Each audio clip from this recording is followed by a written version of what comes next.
부항요법은 침뜸요법과 마찬가지로 우리 생활에서 많이 쓰이고 있지 않습니까? 예, 그렇습니다.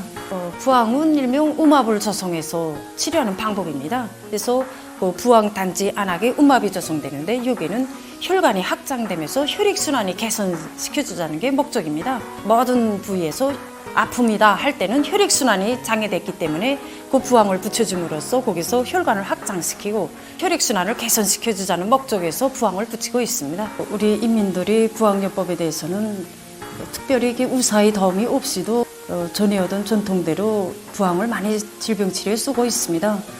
특히 감기를 비롯해서 호흡기 계통 질병들, 그다음에 허리의 아픔 이럴 때 부항을 가정들에서 많이 이용하고 있습니다. 부항을 이용한 치료 방법에는 몇 가지가 있습니까? 부항 치료 방법에는 여러 가지가 있습니다. 그래서 우리 인민들 속에서는 주로 불부항, 그다음에 흡입식 부항 이 두 가지를 많이 사용하고 있습니다. 일명 단순부항, 많이 붙이는 부항과 적게 붙이는 부항, 그다음에 배합 응용에 따라서 류즈부항이라든가 자락부항 이렇게 분류를 가르고 있습니다.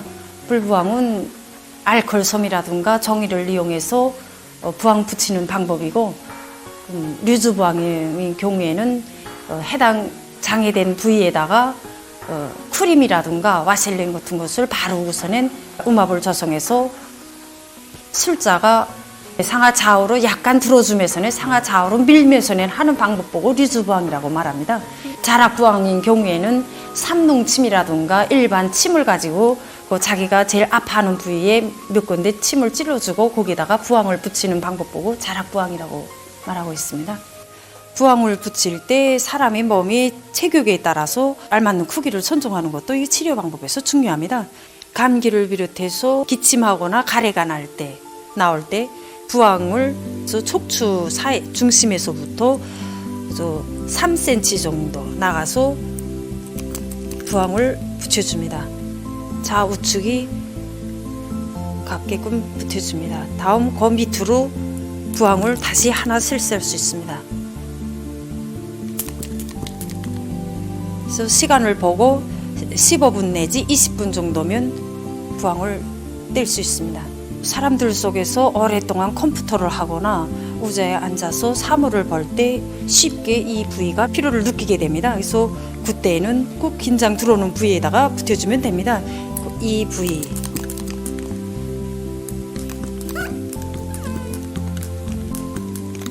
다음 견갑골 쪽에다가 꼭 부항을 붙여줄 수 있습니다. 그래서 부항요법에서 꼭 주의해야 될 점이 있지 않겠습니까? 예, 그렇습니다. 부항이라고 해서 먼저 붙이면 된다 이런 관점은 없어야 됩니다. 그리고 부항을 오래 붙이면 효과가 더 나지 않겠나 이렇게 생각하고 있는데 그렇지 않습니다. 10분이면 부항의 효과가 다 나타납니다. 예, 30분씩 붙이긴다고 해서 더 잘 치료되는 것도 아니고 부항은 그저 과학적으로는 7분부터 부항 효과가 다 나타나기 때문에 10분 정도면 충분하다고 볼 수 있습니다. 그래서 부항을 붙이는 경우에 물론 부항을 붙이다가 잘못 붙여서 화상입해서 물집이 생길 수도 있고 오래 붙여서 물집이 생기는 경우도 있습니다. 그런데 일반적으로 가정들에서 이렇게 물집이 진 거를 거기서 나쁜 물질이 나온다고 하면서 여기에다가 반복적으로 붙이고 있는데 이것은 상당히 금지해야 됩니다. 부항을 붙이는 주기가 한 주일 정도 하고 3일 휴식하고 다시 붙여주는 방법으로 진행할 수 있습니다. 부항요법은 부항단지만 했으면 언제 어디서나 이용할 수 있습니다. 사실 놀랍게도 부항단지가 없는 경우에도 이 요법은 이용할 수가 있습니다. 부항단지가 없을 때는 빈 크림통이나 빈 조미료통 같은 빈 용기를 사용해도 좋고 또 종딱할 때는 겉불을 이용해도 좋습니다. 하지만 이렇게 아구리가 넓은 용기는 쓰지 말아야 합니다. 이 요법이 이렇게 간단한 것으로 하여 가정들에서도 널리 이용되고 있습니다. 저는 하루 일을 끝마치고 들어오면 좀 어깨가 쑤신다거나 상경이 좀 아프다거나 하는 피로감을 느낄 때마다 부항 붙이는 걸 즐겨합니다. 그래서 침실을 몰라도 아픈 부위를 골라서 눌러서 붙여도 한결 편안하고 잠이 잘 옵니다. 침이나 이런 똥 같은 건 한 번도 떠본 적이 없고 우선 자극적이고 아플 것 같아서 그다음 부항 붙이는 거는 좋아했습니다. 아이가 기침을 하거나 할 때는 그 약을 쓰지 않고 부항을 붙이는 방법을 취합니다.